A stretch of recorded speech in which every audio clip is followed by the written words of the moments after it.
Welcome to Before You Cut Bangs. I'm Laura Quick. And I'm Claire Fearman. I am a professional storyteller and I'm writing my first book. And I'm a therapist, but not your therapist. Full disclaimer, take what you like, leave the rest.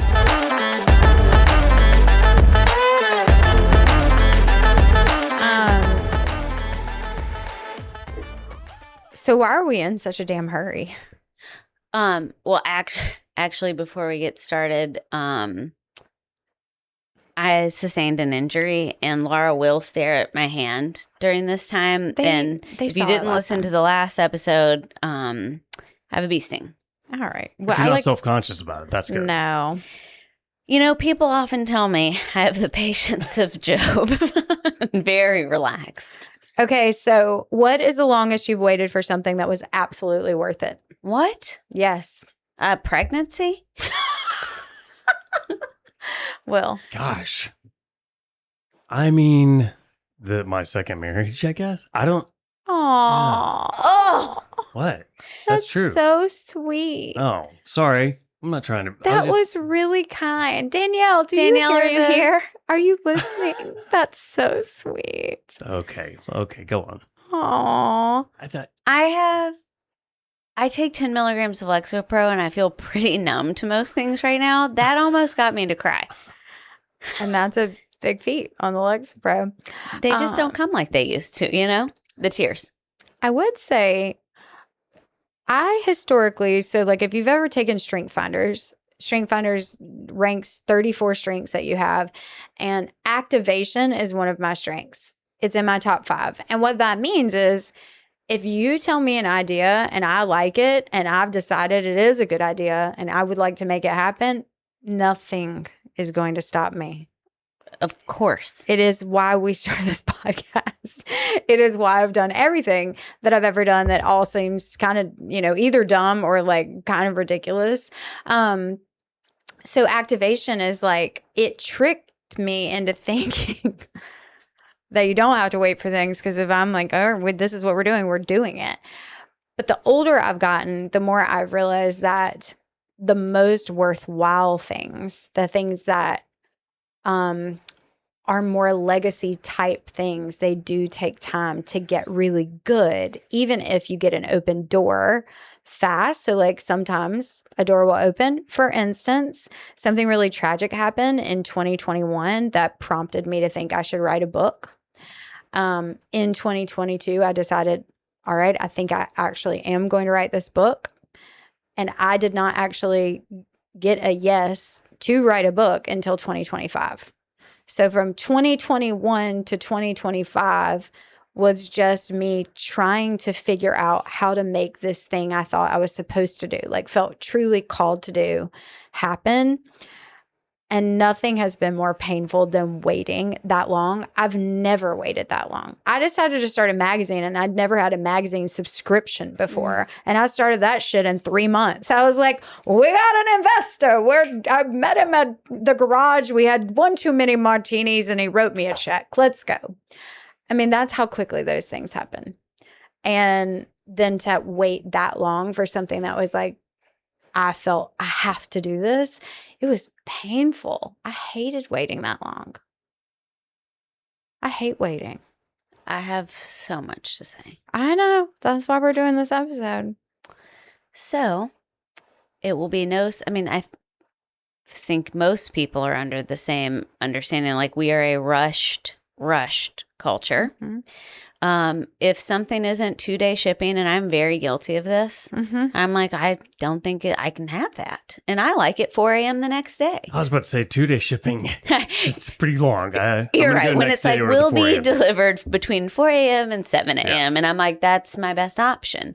If Instacart can't be at my house in an hour and a half, I'm like, what? Why are you even here? I'll just have to go to Publix myself. I mean, it's ridiculous. So we did make things far more convenient. I am so grateful that we did not grow up like that. I think the biggest pain point for me, or like struggle, is how it's like showing up in my kids. Like they don't have a ton of tolerance for waiting. And like, I mean, imagine if you told a parent or a grandparent you were bored as a kid. It was like, then go outside. Like, literally find something to do, draw something, make something, anything. Like, I just watch, we just need like a lot of entertainment. And we're really having to teach ourselves to slow down. And before I get too far down my rabbit hole, I'll wait. Here's where I am with this.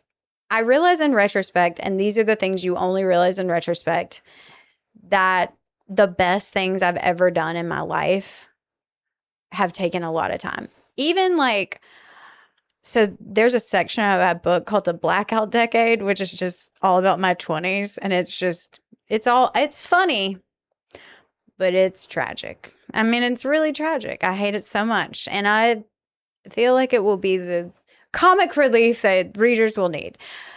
But when I think about the Blackout Decade, everything was chop, chop, chop, chop, chop. And it was because I could not sit still.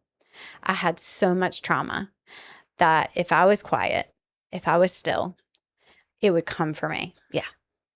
I mean, like, to the point where I literally would just stay up as late as possible doing whatever I had to do. I worked, if I was awake. Like to exhaust yourself? To exhaust myself because I could not. So I numbed long before you could scroll.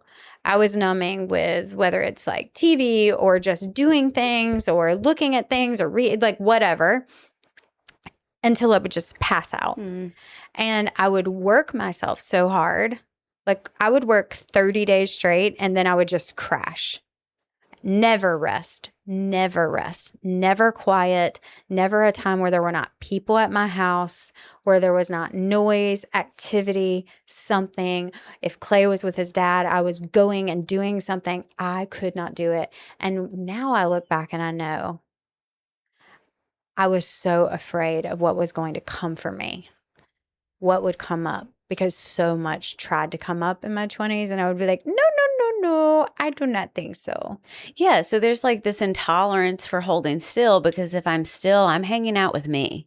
Yep. And nobody's coming in to soften that, distract me, or your girl rescue did me. not like herself in her 20s. So I do think that's part of it now. And that could have been part of it anytime, not just in 2026, is if I'm quiet, I have to meet myself. The other part of that is we could have also been modeled it. So my mother is a goer and a doer. And so like I don't remember her really sitting down or sitting still. And so I learned just get it all done, get it all done, get it all done, and then rest when it's all done. But as an adult, wife, mother, fill in the blank, it is never all done. Like the list is never ending. So I've had to learn how to like sit with the undone, and I'm still worthy of love and belonging. So those are two different things, but from the same place of avoidance of like what's right underneath. So mine is kind of more motivated by like, how do I belong? How does this work? And yours was, I can't take a look at that. I can't meet myself in this. Well, I realized I spent so much time trying to create a person that I could tolerate, that nothing was real. Like it was all just manufactured. Like I uncovered so many memories. And look, this is why the book took so long. I am convinced there was just a ton of like excavating that needed to happen in order for me to tell a story that anybody would want to read or even maybe could possibly relate to. But like the excavating that I did to try and unearth like, okay, but like, what was I doing? Like, why did that happen? And I remember interviewing for this job that I definitely did not deserve. I did not know you could hem your pants. Like no one gave me like that heads up. So I just would wear like 5.5-inch heels to try and, to look taller. And also so the pants wouldn't drag the floor and it looked like I was growing out of the floor. It's all right. It's fine. Like would they cover the toe of the heel? No. Just a little peek out. Just those pointies? Tiny little peek out of those terrible. They were certainly from somewhere amazing like Charlotte Russe. You're welcome. But my point is like, I remember going to this interview and I remember the woman who was interviewing me getting out of this very fancy vintage XJR Jaguar convertible. And she just like dripped in money. You know what I mean? She just dripped it. And she had like blonde hair, and she definitely played like tennis and golf and like all these things I'd never really seen before. And when she interviewed me, I just tried to act like her. Yeah.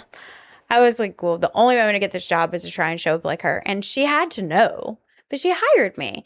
And that was like, it was kind of a pinpoint of me being like, oh, that's kind of when I learned, okay, I'm not going to be able to show up and look like anybody I've ever met before. I'm going to have to figure out new people to look like.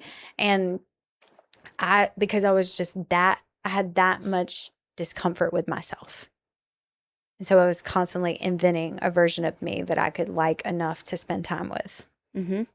So sad. Well, I think, and I won't go too far down this, but there are certain personality types that will mirror to create safety. And then, yes, we look back and cringe, but it's also kind of a gift. Like, I think you and I can certainly like help people feel really comfortable because we can mirror them so well. That's like using the gift for good. Yeah. Instead of like, oh, I can't show up as me, or I'm never going to get to where I like need if to go. you knew where I just drove from, you would not give me this fancy job. And so obviously, I don't think it would be news to anyone that our society, because of technology, has become faster paced. But I think what you're saying is far more important, and it has nothing to do with technology. It is like being able to come home into the self. So, I mean, yes, all over TikTok and Instagram is dopamine addiction, dopamine culture. I think I've said it on here before. You can't be addicted to dopamine. That's not how it works. So yes, we are like more, but like that's always been American, you know, like get more, do more, like have more, be more. And I mean, even like the hydration breaks in the World Cup cracked me up. Like, you know, no one else, I think this is right. I feel like you would know. No other countries had done the hydration breaks because they don't allow for commercials so two different thoughts. Sorry. They don't allow for commercials in soccer. True? It doesn't stop generally. Yeah. Yes. So Americans, we're going to hydrate them. And you bet during the hydration breaks, it was like commercial. It was like the American loophole. Like we've always done this shit. So what were you going to say? No, that's exactly right. Yeah. I was right? You nailed it. Yeah. Okay. You know, I don't know sports very well. Go sports. So I'm like using this kind of vague phrase of like coming home to yourself, and then you're saying it in like probably a more direct way of like good things take time. I love what you say about coming home. I always say like walking myself home, and that was my faith journey, but it was also to myself. Like you can't find a higher power if you aren't okay inside yourself. Yeah. So one of my best friends, I love this. She's like, sometimes I just sit down and stare. And I get that. Like sometimes it's just good to like sit down and I got nothing going on. But sometimes when she tells people that, they're like, and then what do you do? And she's like, nothing. Like she gets so much joy from just like being inside herself. That is like, that's natural to her. That is a learned skill for most of us. Yeah. So when I tell people like have a mindfulness practice, have a meditation practice, they don't believe me. That sounds exhausting to them. All I'm asking people to do is like slow down and wait long enough to see if you can hear what's really going on. That's it. Well, it's weird because, like, the more comfortable, I started doing therapy when I was in my late 20s, like 29. And I remember the first time that I rode in my car without the radio on. And, like, just like the nervousness almost that I felt, and for some people, they may not relate to this at all. Because they're like, wow, how messed up. Pretty messed up. That's how you get if somebody's giving you a memoir deal at 43, your life was fucked up, okay? Like, that's how it works. But I remember that stillness and being like, wow, I can do it. And I didn't die. It was not fatal for me to sit with myself. And I think, like, that is not just that, I'm wondering, is it Amanda that you're talking about just sits and stares? I'm like, that is so on brand. That makes perfect sense to me. But like, I do think as I'm getting older and the longer I can sit in discomfort, the more craving I have. Like, I don't have a TV in my home. I don't have a TV in my home. I walk 5 miles a day around my neighborhood, not for exercise, because I like it. I have Merlin, the bird app. That's right. You know what I mean? I believe we all enjoy Merlin from time to love time. Merlin. So great. I was So great. influenced by Will originally. We downloaded it on his porch. And like, I think, and I live in this old house that requires like attention. And I thought my yard would be no maintenance because it's just bushes is what I thought. That's not how that works at all, by the way. Claire told me that. Like, so many azaleas too. and a ridiculous amount of azaleas.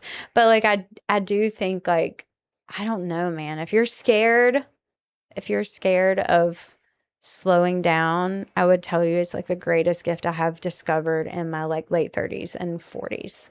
So this might be like a little niche for people if they don't get it, but I'm going to give it a whirl anyways.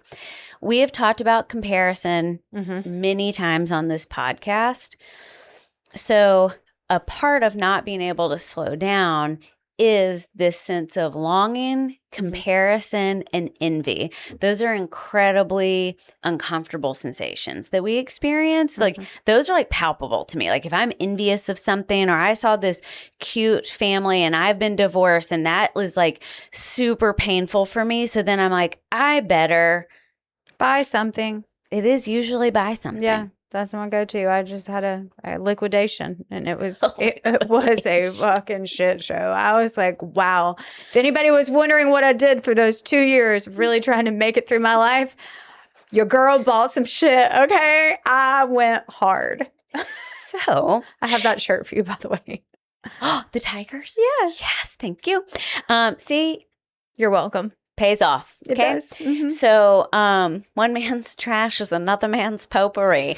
So, anyways, this sense of longing is very painful for me. If I long for something that I cannot have or I used to have, I historically would get highly impulsive. Now, my impulsivity was not like gambling in Vegas, but it was when I would call you and be like, I need to do this and I'm going to lose it all. Like, it was just this frantic thing. Yeah. Similarly to you, did I build a successful business quickly? Yes, I did. Like, I can use the gifts. We're going to use the term successful very loose. But yeah, I mean, it took us a couple of years to figure it out. Got it started really quickly. The clients came. They did. And they stayed. They showed up. Okay.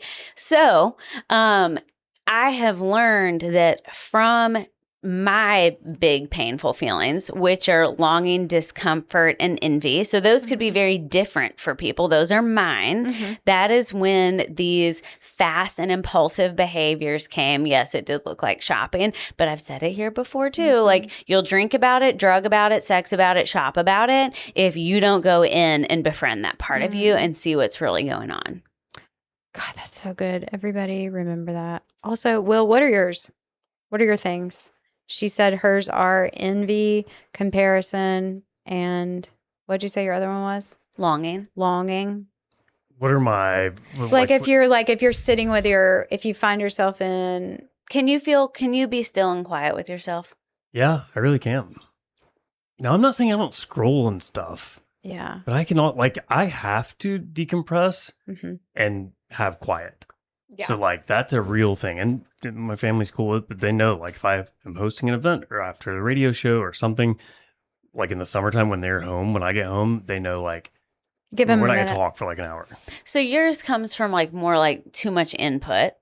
Yeah, I think so. Okay. Or maybe too much output. I don't know. Whatever. Both. Too much something. Too much output probably. Because you're you can be an extrovert, but you're not. It's that naturally, weird, right? Yeah, you can do it. You can show up and be the guy and grin and grip and all the things. Mine comes from performance. I think on the other side, it's this, you piece of shit, you're not doing enough. We talked about that. Will said, when I go on vacation, when he goes to the beach, he's like, we do nothing, nothing. And I used to be a person that could not ever relax. Mm. Like ever. It felt like I was like it was going to catch up with me. Oh, for sure. Like, how dare you take this break? You can't take this break.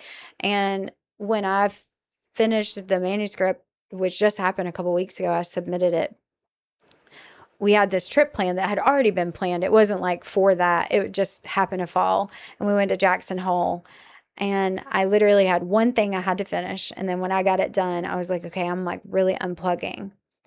And I thought about how different that feels because I used to go to Europe and have work hours every day. Mm. Like never would I ever not actually work and be out of town. I would still have to have hours of operation. And it's like, oh no, like I am safe enough to rest. And like also now I know the benefits of resting.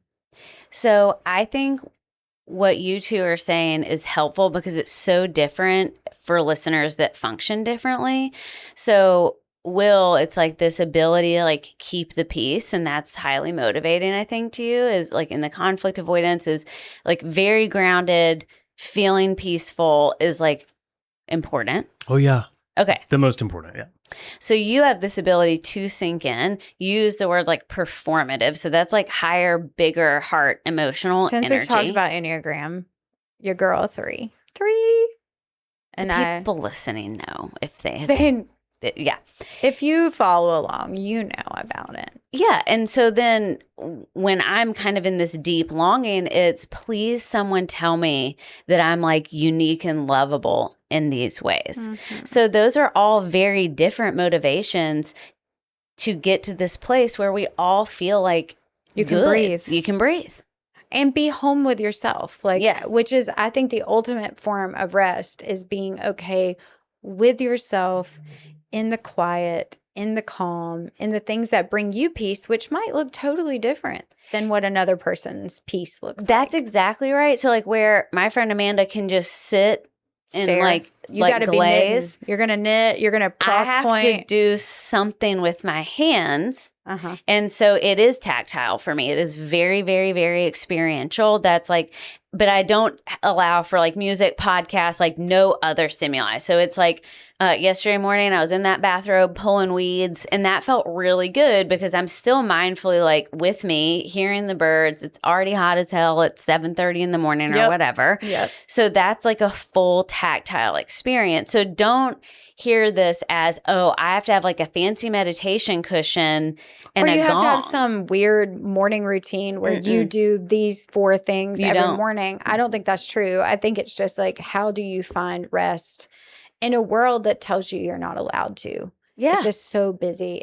And we're always in a hurry somewhere, going somewhere, doing something. And if you're in the mom stage where you're hauling your children around to every activity under the sun, that is so exhausting. It's such an exhausting season. And I hear women say all the time, I cannot rest.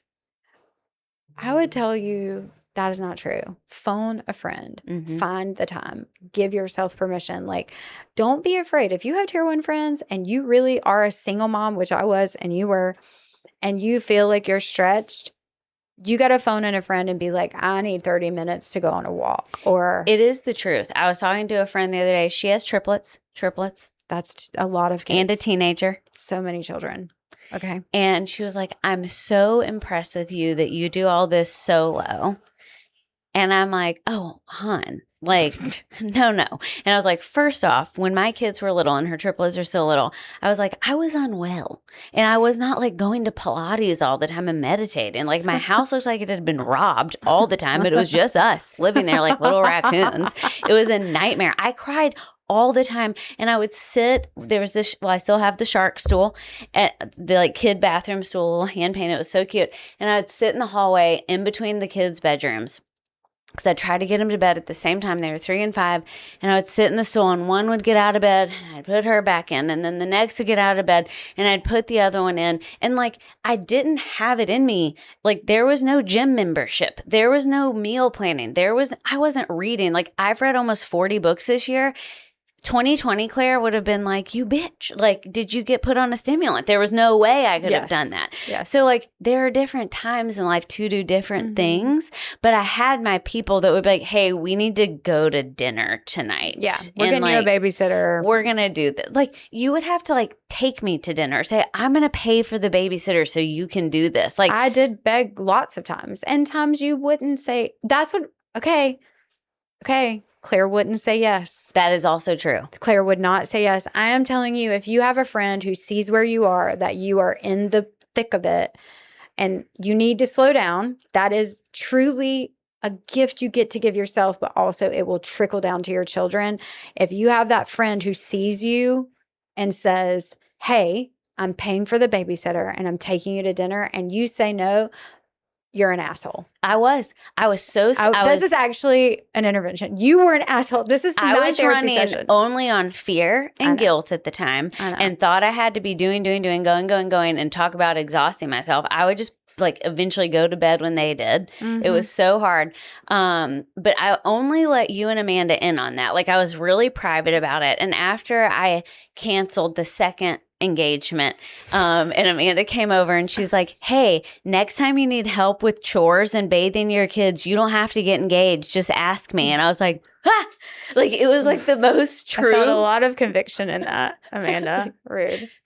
She's so right. It was like, but that's that kind of terminal uniqueness of like, I just need this partner to tell me they love me, and then all is well. And then I grew out of that, and it's a lot of freedom in that. But anyways, for the moms, it needs to look different, and find someone that will like rescue you from your own shit and say yes. Take a note from me. I just suffered in my own misery. And we're going to leave you with just one question in closing, which is, what in your life might actually benefit from slowing down? Like, I think we all have different verticals. It might be that you're a workaholic and you're like swinging too hard into that. It might be that you're like medicating in your children and their activities. It might look like your partnership. It might look like you need some solo alone time. What is that thing? And what would it look like if you spent a little time, even in microdoses, slowing down?